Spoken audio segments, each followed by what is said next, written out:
They had huge, my first project was consolidating all of their customer data. Because Citibank was all over the world.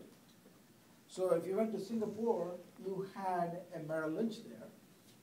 There is a Merrill Lynch in New York. So a Merrill Lynch in New York could be trading with them for $500 million. And Citibank might have told them, Merrill Lynch, you have a credit line of $700 million, right?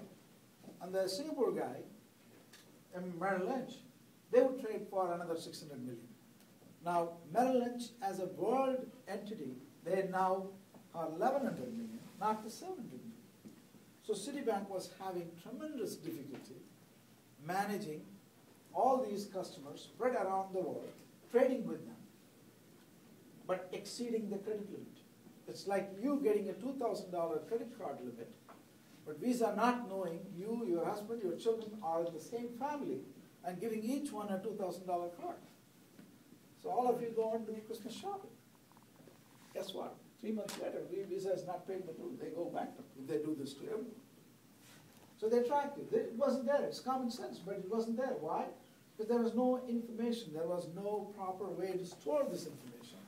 The minute they said Merrill Lynch PLC, it was not semantically looked at. It was looked at it at the character level.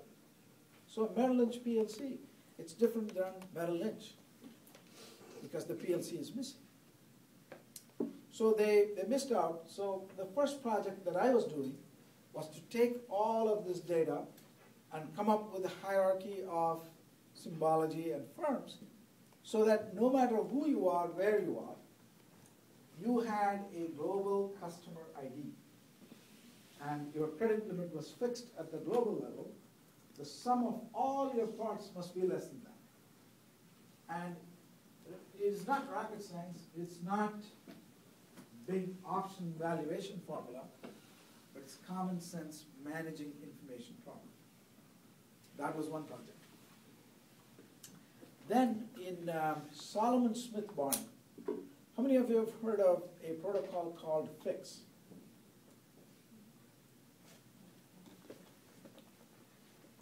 Do you know another thing about, before I go to that protocol business, let me talk to you about Southwest Airlines, right? Do you know about Southwest Airlines? It's one of the most profitable airlines. Do you know why that is?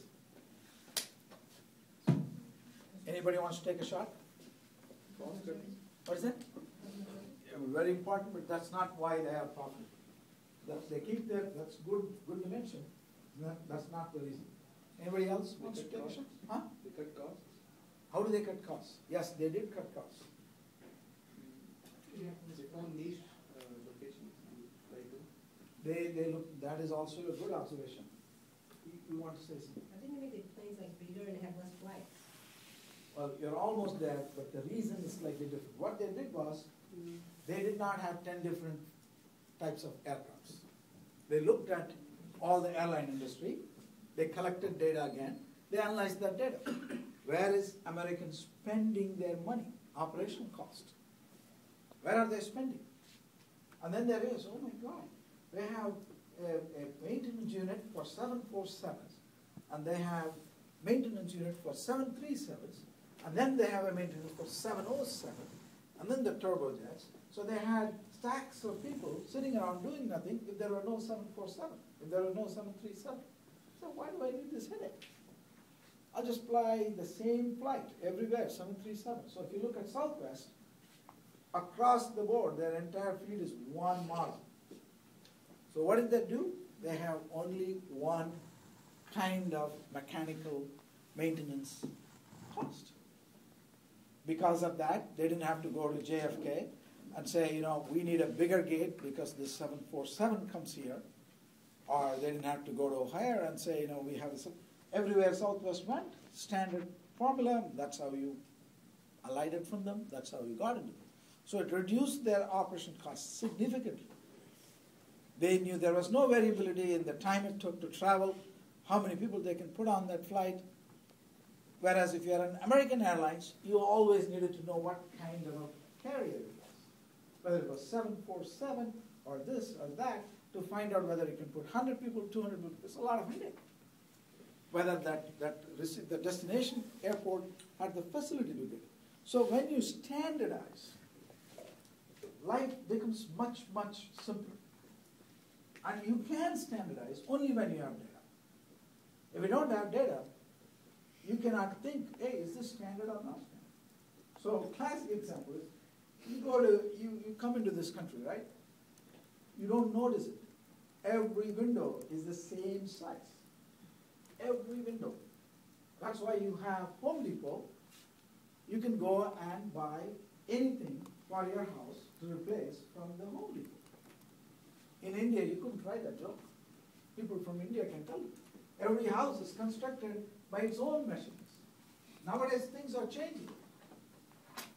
Right? It's changing now. But I grew up at a time where every house had its own size window.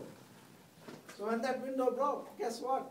You couldn't replace. You couldn't go to Home Depot and say, I'm buying a new thing. It's different.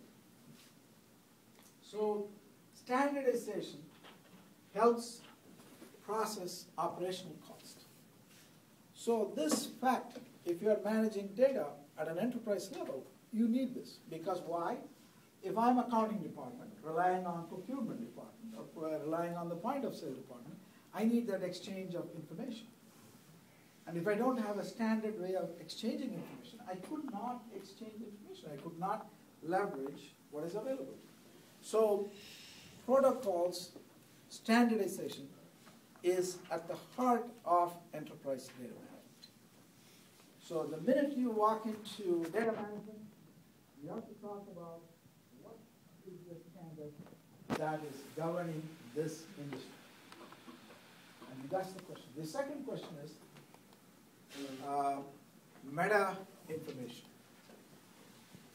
That is, so for example, yes? The first question is, in this, if I'm going to manage enterprise, in this vertical industry, what are the standards? How do we communicate information from one firm to another firm without an intervening translation? Now, there are issues here. If you merely go by symbols, right, without the associated meaning, what means something to you is not the same thing to someone else.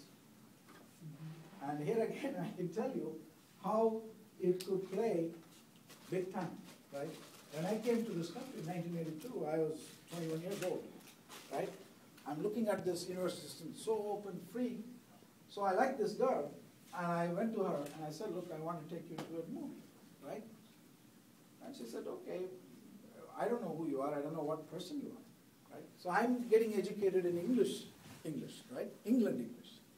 There the term gay means you're open and fun-loving. That's what the term gay means. So I told this girl, I am a gay person. Guess what happened? She never looked at me again. So because why? It's beautiful language going, it's standard, but I lost the semantics. So you can't exchange information by just formatting alone. You need to understand what is the underlying meaning. What does this term mean to that other business? And there are countless other examples. So I got down at London Heathrow Airport, and this is the first time someone from my village had traveled so many hours crossing oceans. It's a big thing in my life, right? They all said, as soon as you get down in London, give us a call. And they also told me, oh, by the way, we have this guy in US, you can call him collect. So I didn't know what is collect, nothing. So I came, I got down at Heathrow, I picked up this phone, operator came up, I struggled with my thick accent, and I said, I want to make a collect call to this number. And she says, for 2 minutes she came in, are you through? I didn't know what this meant. I was connected and I was talking to this person, so I said, I am through. She cut the line. She said, you're done. That's what through meant to her, that you're done with the job. So words in one, what should I say, one company may be used in some other way in another context. So when you are dealing with exchange of information, you need to know the hierarchy of how this information is being used.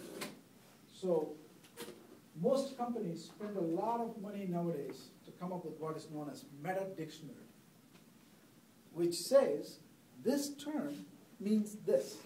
Receivable means this in this company. A credit balance means this in this company. A debit balance means that in this company. So they don't, if you don't have that understanding, so even before you start to exchange information, you already know what those terms mean. And I gave you silly jokes from my personal life. It also happens in professional life. I used to work for a hedge fund, and this jacket, I didn't plan this, but it's really from that. This today, if you come closer, you might see 5 mile, right? This one is a 5 mile capital. We used to do a lot of commodity futures and all of this. And we used to book something called CDZ05. Right? This is a contract. For us, it meant Canadian dollar expiring in December of 2005. This is what it meant to us. This is Canadian dollars expiring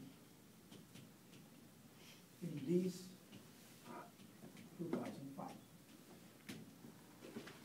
Now, this Excel spreadsheet goes to Mumbai because all of this work had been outsourced. To them, the Series Z05 meant crude contracts, crude, not Canadian dollars. So they booked all our portfolio.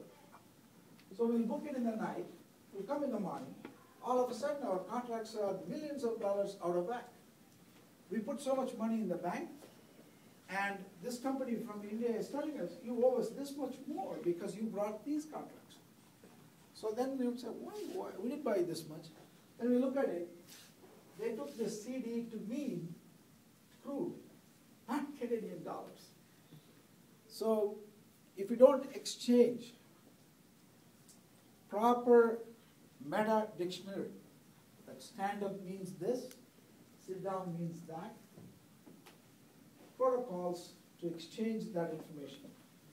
You cannot have an enterprise that's exchanging information, leveraging information. You need to have that. So even HL7, that if you describe that, there have been cases where they operated the wrong kidney. You know this, right? There have been cases where the patient went with a problem in the right kidney, and the doctor removed the left kidney, the working kidney.